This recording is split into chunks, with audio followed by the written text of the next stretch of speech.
எடப்பாடி பழனிசாமி பாரதிய ஜனதா கட்சியோட சேர்ந்துட்டாரு, மதவாத கட்சியோட சேர்ந்துட்டாருன்னு. திரு ஸ்டாலின் அவர்களே, திமுக கட்சிக்காரர் எல்லாம் இதுதான் பேசிட்டு இருக்கிறாங்க. நாங்கள் வெளிப்படையாக பேசுகிறோம். மாண்பு அம்மா இருக்கின்ற பொழுதும் பாரதிய ஜனதா கட்சியோட கூட்டணி வச்சாங்க. இதே திமுக கட்சி 1999 நாடாளுமன்ற தேர்தலில் பிஜேபி கூட்டணி வச்சாங்கல்ல. 2001 சட்டமன்ற தேர்தலில் பாரதிய ஜனதா கட்சியோட கூட்டணி வச்சாங்கல்ல திமுக. அப்பெல்லாம் மதவாத கட்சியா திமுகவுக்கு தெரியல.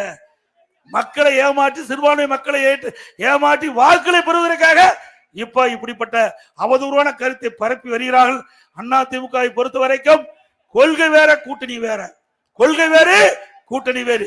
கூட்டணி என்பது தேர்தல் சமயத்தில் வாக்குகள் சிதறாமல் நிறுத்தப்படுகின்ற வேட்பாளர் வெற்றி பெற வேண்டும் என்பதற்காக அமைக்கப்படுவது கூட்டணி. கொள்கை என்பது நிரந்தரம். அந்த கொள்கை எப்பொழுதும் அனைத்து இந்திய அண்ணா திராவிட முன்னேற்ற கழகத்துக்கு நிரந்தரமானது. எந்த சூழ்நிலையும் கொள்கை நாங்கள் விட்டுக் கொடுக்க மாட்டோம்.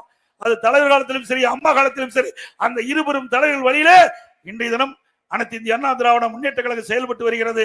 ஆகவே வேண்டும் என்று திட்டமிட்டு அவதூறு செய்தியை நம்ப வேண்டாம்.